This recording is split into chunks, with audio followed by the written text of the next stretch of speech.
Hello everyone, it's Ashwin Rao. Today's video features a brand that has emerged and established itself amongst the very best shoemakers and bootmakers in the entire world.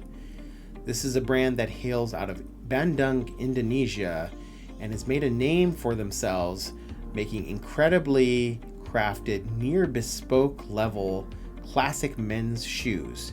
And this is Winson Shoemaker. So this particular model is their plain toe 3-eyelet derby featuring blind eyelets. There's 3 eyelets here, a plain toe, a beautiful embossed leather from the Annonay Tannery. This is their pin grain leather in an espresso color, and a beautiful job on the sole featuring a fiddleback waist, a scalloped heel block, and Vibram 2540 explosion sole guards, as well as a metal toe plate. So I reached out to Emil Putra and Winson via Instagram, via their direct messaging, and talked a little bit about this makeup, as well as leather choice and last choice, as well as sole details. That conversation rapidly turned into an email discussion to finalize the details, and this is the product of that shoe. I saw this particular pattern executed using a Utah grain leather, and I wanted to try something different that was a crossover between something a little bit more dressy, but also something with some rugged stylings. And so Emil suggested using a last that I had become very familiar with and greatly enjoyed from Midas Bootmaker. For those of you who don't know, Midas Bootmaker is the casual spin-off that features more classic rugged wear from the same house that makes Winson Shoemaker. And so both Midas and Winson are headed by Emil Putra. So Emil suggested that I use the Maryland last, which is an almond-shaped last designed for boots, but that he could do this on this particular derby model in the traditional Winson style, which features near bespoke level detailing. I really like how this turned out. So to get to some of those details, let's pull in a little bit closer.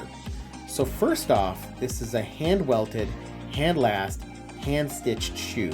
And by hand-stitched, I mean that the outsole stitching is done by hand. You can see a double leather sole here. You can see that it's a little thicker than your traditional sole, but that it tapers in really nicely into this beautifully beveled waist. I love how Winson does their beveling. They do a little bevel both on the inside as well as the outside. So the waist still holds some of its edge detail, but it's beautifully beveled nonetheless.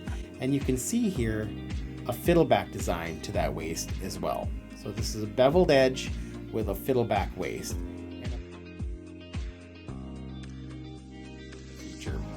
Along the edges of the Vibram 2540, you can see a little bit of nail work done here, here, and here, and a slight bit of detailing along the edge of the leather as it meets the rubber that I think is very well executed. So as we move to the heel block, you can see this beautifully pitched heel that blends almost seamlessly with the upper, and you can also see the edge detailing done with a fudge wheel right over here, and as well as a heel block offset between the heel block and the waist. That is something that Antonio Macariello and many bespoke shoemakers do, is to add this particular detailing, which I find to be wonderful. To top it off, you can see that this heel block has a scalloped edge to it right over here. I love that scalloped design, and I think it goes really, really well with the other details here. I haven't really gotten to the most important detail, which is probably this seamless heel. And for those of you who are detail hounds, the seamless heel is a particularly challenging to execute detail in terms of lasting and assembly.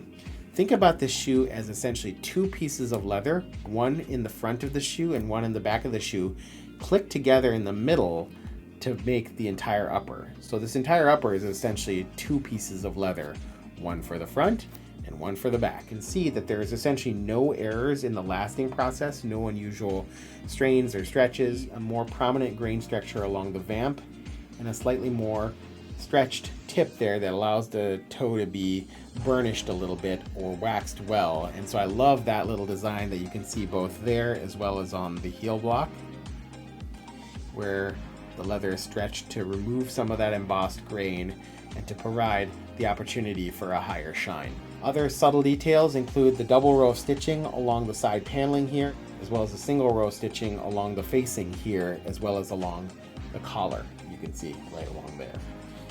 All in all, a very clean design, highly executed, well thought about shoe that combines some of my desires for a crossover shoe between a more rugged style and a more elegant style, done with the fit and finish of a bespoke shoe on a ready to wear yet very comfortable last from Winson Shoemaker. It takes several months for their shoes to come from idea to back in your hands. I would give it typically 4 to 5 months time because it takes a while to make a classic high quality shoe.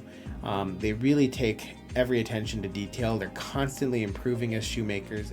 So Winson Shoemaker, expect to pay about $600 to $800 for quality that exceeds that by double or triple in my opinion. If you like the styles, if you like the last, if you like the execution, and you like the innovative thinking, consider Winson Shoemaker amongst your next purchases. You won't go wrong. I am absolutely thrilled with this makeup, and I think you'll be thrilled with yours. You have a good one, take care, and have a good day. Bye-bye.